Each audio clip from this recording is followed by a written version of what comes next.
It's like, how much are you really willing to abandon yourself in order to protect this person, in order to protect this delusion and potential that you see in them?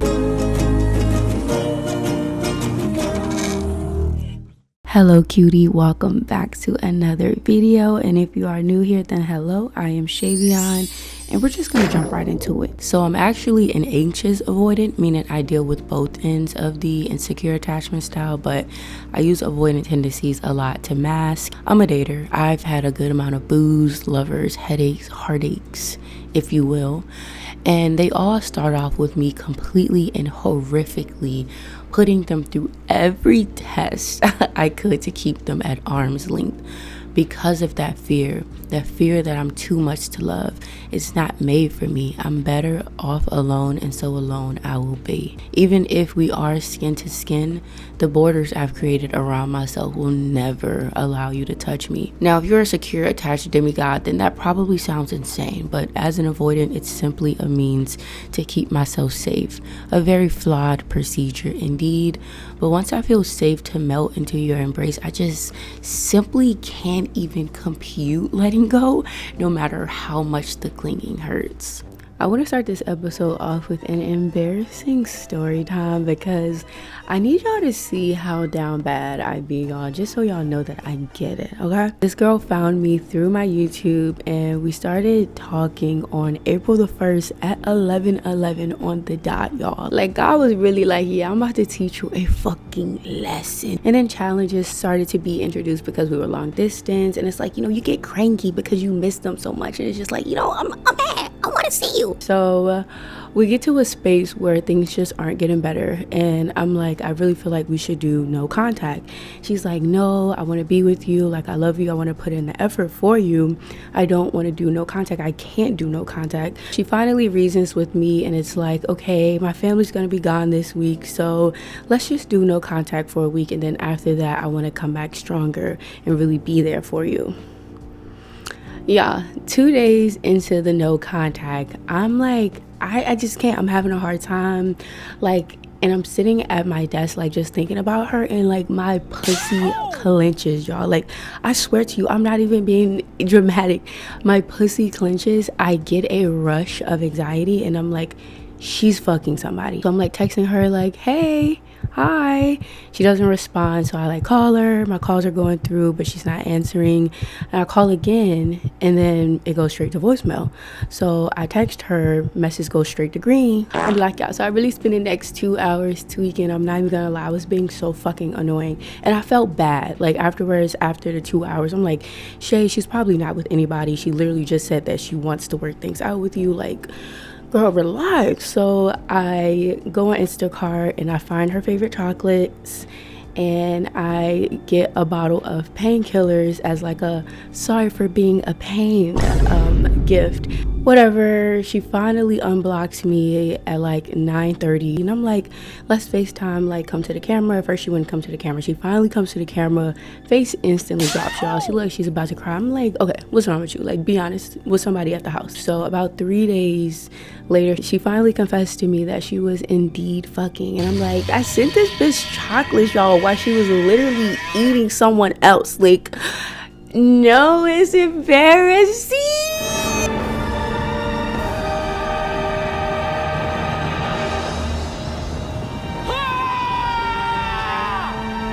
And we're going to revisit this little story time later on in the video because there's a little bit more lore to this. But yeah, don't be like me, y'all. Being with you was the most fun I've had on this entire vacation.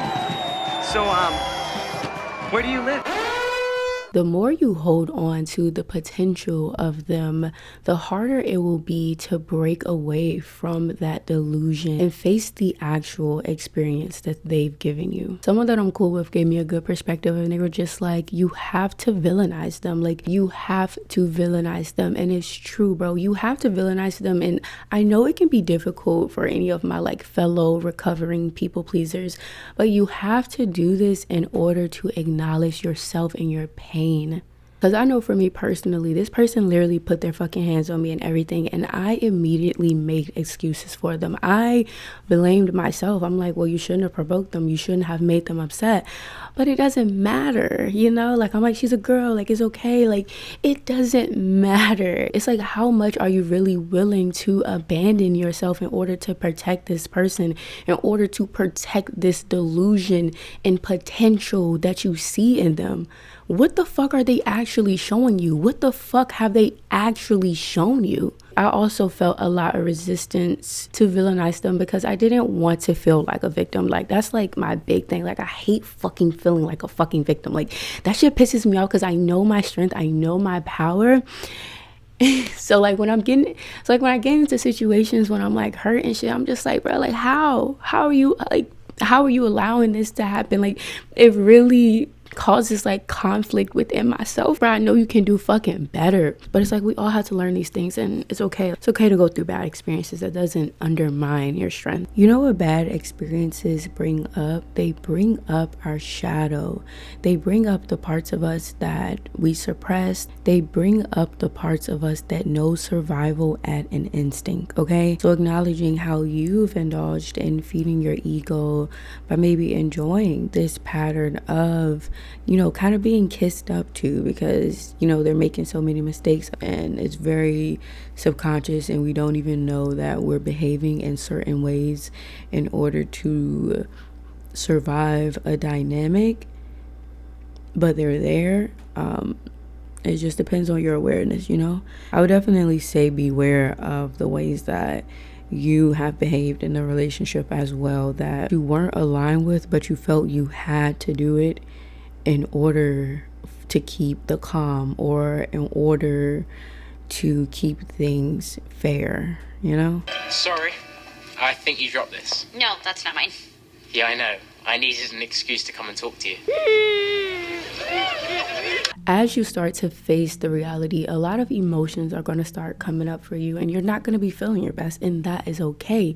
But I feel like this is where a lot of us get messed up at, because we instantly want to put on a mask and try to be okay, especially like hearing things like laws of attraction, where it's like you have to be positive, you have to be in a good mood, you have to be a match to things in order for, you know, your manifestations to continue rolling in. But that is not how the universe works. Even on your off days and even in those moments where you're feeling down, like, God knows your heart, God knows what you're being led to. And a lot of times these lessons are a part of our manifestations. They are a part of what we are walking into. You might have been manifesting the love of your life. You may have been manifesting your dream home and life, and you had to get through this obstacle in order to learn a certain lesson to get you to where you need to get to. Something that always plays in my head during dark time is, I had to grow the rose in the dark. Like, come on, Cleo, come on, Cleo. You have to listen to Cleo Soul's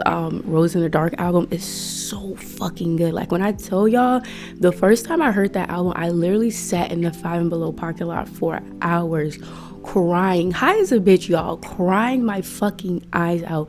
I love that album so much. Let me know if y'all rock with Cleo too in the comments, what y'all favorite song is by her, but I love her music so much. Like, but anyways, you got to take the pressure off of yourself to like perform and like be happy and shit like that. Really hold space for your grief, feel those emotions, and it's not a linear process. I really thought I'd never get to a place where I'm like, I never want to see this person again, or like where I'm just feeling secure and happy on my own. And I really feel like I've only been able to get here through really allowing myself to fucking cry myself to sleep for months. And there would be times where I felt just fine without this person. I'm like, yep, I'm moving on, I'm good. I plan to link up with someone, and I literally start crying as soon as I put my phone down. I'm like, I can't go out, I can't do it, I don't want nobody touching me, I don't want nobody around me, I just want my girl back. Like, allow yourself to really feel everything and assure yourself through every moment, this is valid for me. This is okay. I am still well. I am still deserving. I am here. I am here. Like, I always repeat that to myself. I feel like that I am here affirmation has allowed me to kind of rebuild that trust with myself. So yeah, hold space for your grief. Allow yourself to feel. There's so much magic in that grief. Like, I'm telling you. There's this surrender that has to happen here where delaying the grief won't help you. Lean into your emotions and feel them deeply. Only then will you be set free from the dead weight. This could be the start of something new. It feels so right. Use your grief to guide you to the parts of yourself that needs loving the most. Did their actions reflect how I've been treated in the past? And for me, like, my inner child was like, me, look over here. Like, oh yeah, that's how my caregivers treated me. I thought neglect and abandonment was just normal because, you know, they have their own things to deal with, and I gotta overcompensate so that they can see me and give me some little sprinkles of love. And that is exactly how I showed up in this dynamic. So figure out what parts of you were triggered in the present day, how it links to your past, and how you can give yourself that attention and love now, because you are deserving of it. You know, once you learn to not run away from your grief, you can really use it to create that dream life, you know? Because it's like, okay, let me sit down and really take inventory of things. Reevaluate your needs and non-negotiables for relationships. Like, literally write those bitches down. Did this person even meet half of them?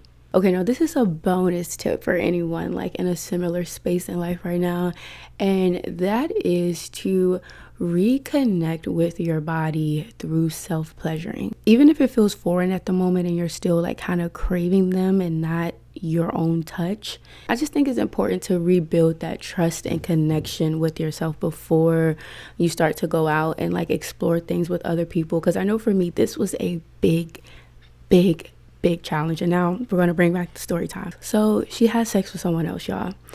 And it's not the fact that she had sex with someone else that was like hurtful, even though like that is hurtful. Me and this person really trauma bonded around our SA experiences, because she literally heard me talking about it on my YouTube channel.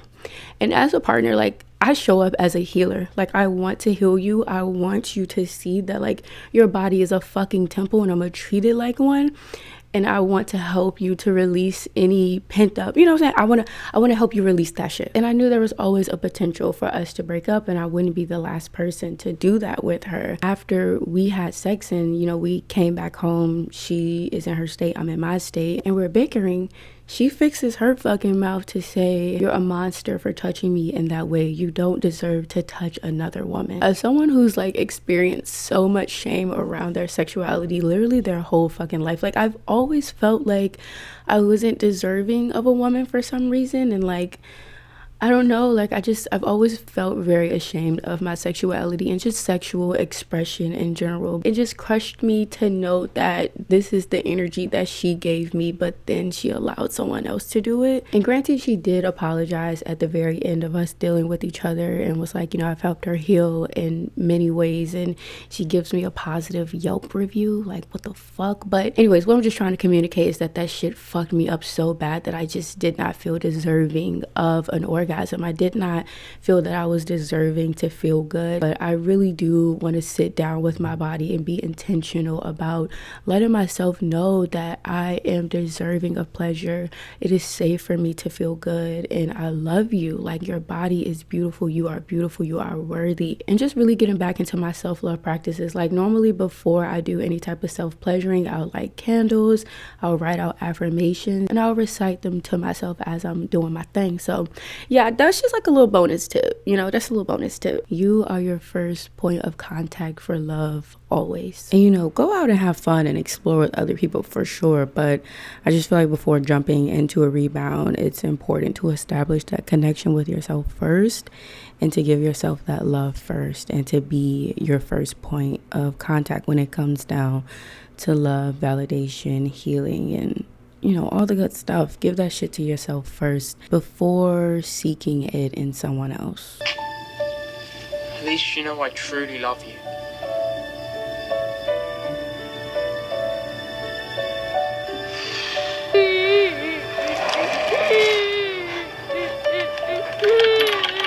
I want to close with something that I wrote in a community post here on YouTube. If my tears could put out the fires of my heart, surely there would be beaches here by now.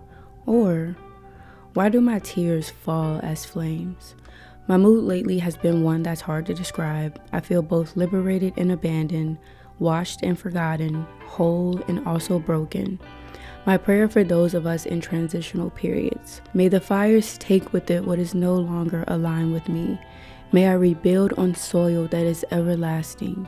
May my heart remain open, but with a shield of wisdom, allowing discernment to guide me to the people and things that are meant to bring me life. I am capable of rebuilding a life that feels fulfilling for me. Yeah, this has definitely climbed the ranks of my most vulnerable video. Literally, when I wrote that post, I was bawling my fucking eyes out. I typed that shit out and I felt so much better afterwards, because we have to release these things and transmute those feelings into something creative and inspiring so that we can make space for what is aligned with us and aligned with a you that isn't afraid of love. But yes, y'all, that is all I have for you today. Share the video with someone you think may benefit, and comment if you resonated with anything that I spoke about today, or if you have some comfort to provide for someone that may be sitting with their grief right now. Also comment a orange emoji if you made it this far. Cuties unite in the chat. Like the video, check the description if you would like to join our Discord, if you would like the audio version of this, or if you would like to send me a question. Even though I haven't done actually in so long, y'all, I'm so sorry, but I might get to it. I might get to it. You were really gonna end the video without subscribing? Okay, my bad. Thank you for subscribing. No, seriously, please subscribe. But yeah, thank you for watching today's video, and I will see you guys in the next one. Bye. This is not real. It's just a dream. Please.